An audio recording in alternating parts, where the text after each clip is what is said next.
kind of situation where weighting them, they might be equally important, but you still need at least one of them to actually be good. And so just going for a happy medium that ends up satisfying neither condition especially well might actually be a problem. Yeah, and maybe for this, you need to explore a little bit the Pareto front, right? To get a little bit of an understanding of what are the trade-offs available, right? To even know like how low can I push this objective function? How low can I push this one, right? But it's exactly the trade-offs that you're trying to figure out, I think. Yeah. So quick question. Have you, I'm not a sort of biology person or a human robotics person, but have you looked into sort of how sort of humans or some biological animals solve this kind of problem? You know, I'm sure, for instance, like a rat probably needs to find food, but also needs to know where it needs to go, right? They're coupled, but where does the importance lie? And have you looked into that? Yeah, I have not personally looked into like biological inspiration for this at all, which is it's an interesting direction. I mean, one thing that we have looked at definitely is, you know, where these weights are the internal weights of a user, right? And so you're trying, they can't write them down on a piece of paper, but you're trying to understand or learn from them what they are. And so there you're kind of trying to query them potentially through solutions and asking them, which do you like better, right? So, but I don't want to talk, you guys talk. Oh, yeah. Hi. So this is happens to be related to the last question, but I think like instead of saying maybe like the algorithm doesn't know how to choose which solution is the best, given that, you know, there are many solutions on the Pareto front, maybe is it like more reasonable to say that like we don't actually know what we want? Because I think if we know exactly like which one is more important, or like what constraint we should set on each objective function to achieve what we want, then maybe it's like a simpler problem. Yeah. Maybe what you're kind of saying is like the question's not even that well posed or something. Like there is no single set of weights to use, or almost, right? Like you can't expect to find them. I'm not sure. Is sorry, Mike's gone. Yeah. So I'm not suggesting any solution over here, but I have a question. Like, suppose, like in the presentation today, Dr. Rush, he's proposed one of his algorithm, like graphs of convex sets, and then in one of your work, there was one of your students is trying to find the regret bound. So suppose if we combine some best methods like with different objectives together, I just want to know like combining these best methods will give us a best solution, because robotics is expanded in different fields and we are trying to make robots intelligent and much more safer for humans. So this is one of my like the thought process, or like how it will be. Have you ever given a thought on this, or how do you think it can, I mean, will it work? I'll also admit I'm not an expert on how to solve this. I don't, so it was just, I was approached on presenting an open problem. I thought this might be fun to talk about, and I don't really know. I guess what you're talking about seems more like a solution method to me, in that like if I had a good solver for, or a method to solve with objective A and a method to solve with objective B, then potentially it could allow me to better solve a combined objective. You may be right, but you're also right. Like I think Russ, in your talk, right? It was like on slide 32 or something. At some point, you presented an objective, right? And it had 3 terms in it. It was something plus A times one term plus B times another term. And I guess I mean, myself included, you just say, oh, let's leave it up to the user, right? They'll pick A and B, and they can pick it how they like, right? But how do they know how to pick it either, right? It's in the end, I guess it's just an iterative process. You pick a value, you see what you get, you see if you like it. If you don't, you try and tweak them a little bit. It's sort of like maybe you can almost look at methods people use to tune PID controllers or something, right? Like where you have 3 parameters and experts know how to do it. You turn down the integral gain until you see something on, I don't know, there are crazy rules for it. Anyway, sorry.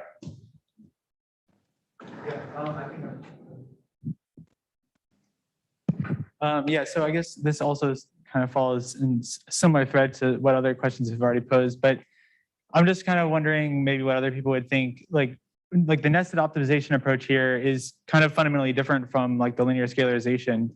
And I'm just kind of like wondering if there's any consensus on whether linear scalarization is ever just not sufficient as an approach fundamentally. Like for example, you know, maybe going back to the question on how biological systems would approach this problem, like if you tried to do IRL with a linear scalarization, would you ever just not be able to find a set of weights that match what you see a biological system would choose? Or yeah, like, that's do a we great ever, question. Like, strictly need something more like nested optimization?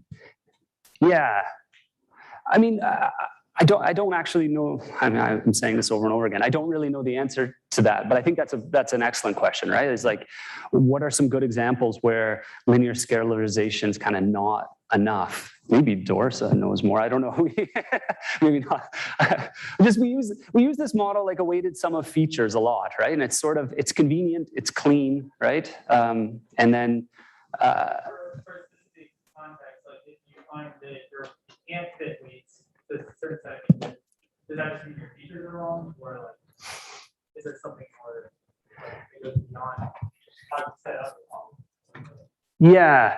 I mean, I guess in theory, when you have these multiple objectives, your Pareto front can be non-convex, right? And then at those non-convexities, the linear scalarization can't capture those solutions. And so if the true solution you're looking for is in that portion of the Pareto front, you can't capture it with any set of weights.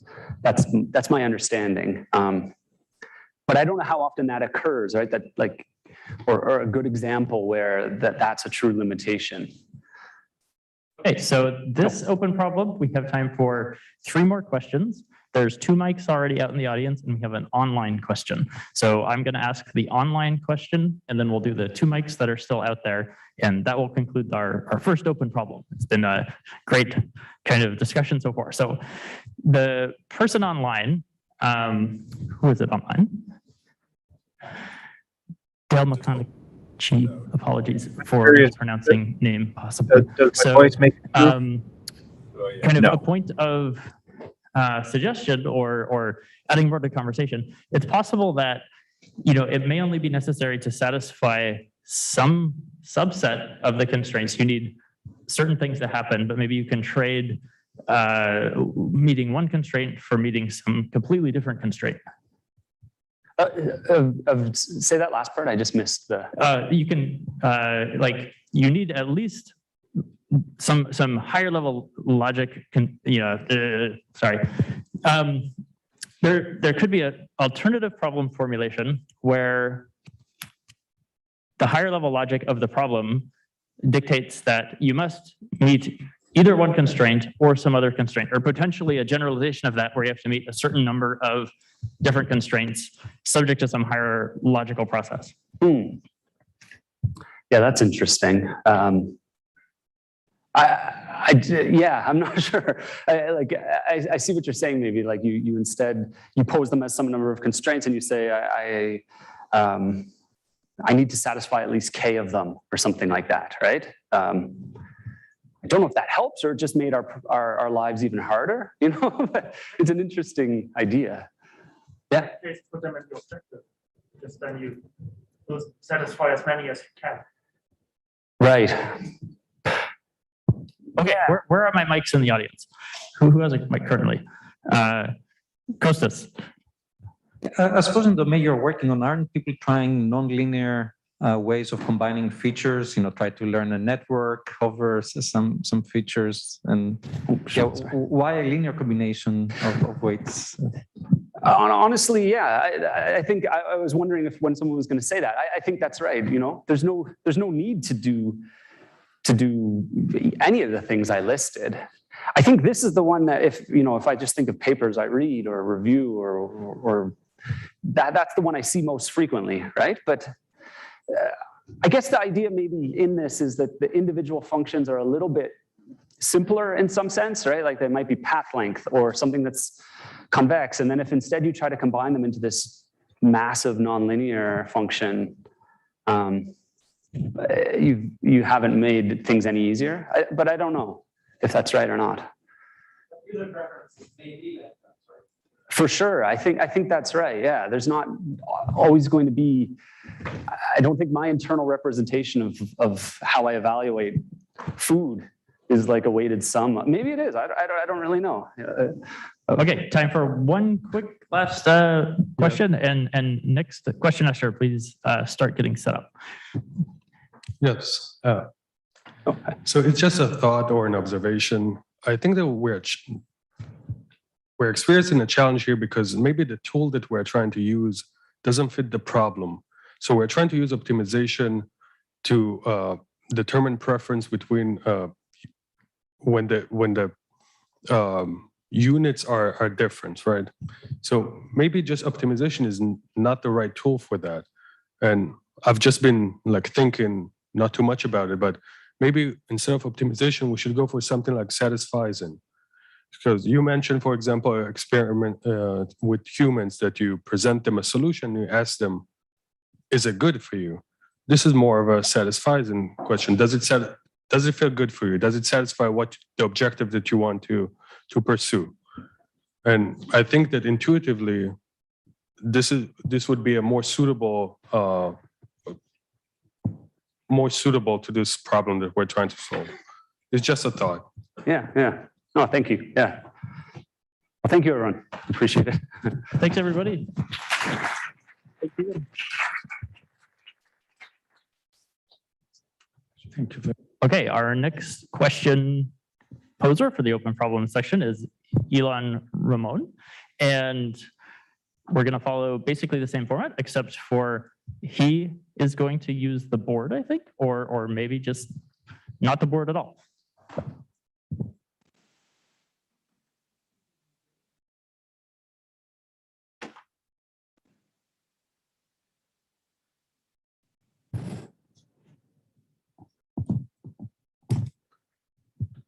Just put it in my pocket.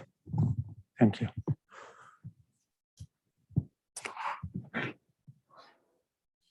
So I was told we have 20 minutes, so I just set my timer. Do you need the board? I'll use pens, board, and a big apology. I prepared my open problem this morning. Assuming that our organizer will say, "Oh, it's too late." They say you're in. So it has to do with a completely different viewpoint.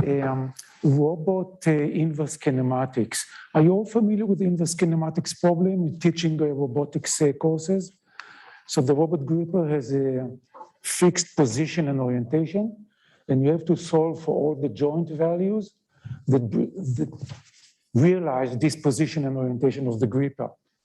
So we are working with the problem of inverse kinematics of only 5 end conditions: position of the gripper, 3 degrees of freedom, X, Y, Z, and 3 orientation parameters. Sorry, 2 orientation parameters.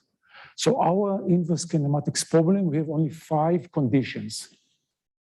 Okay? So inverse kinematics.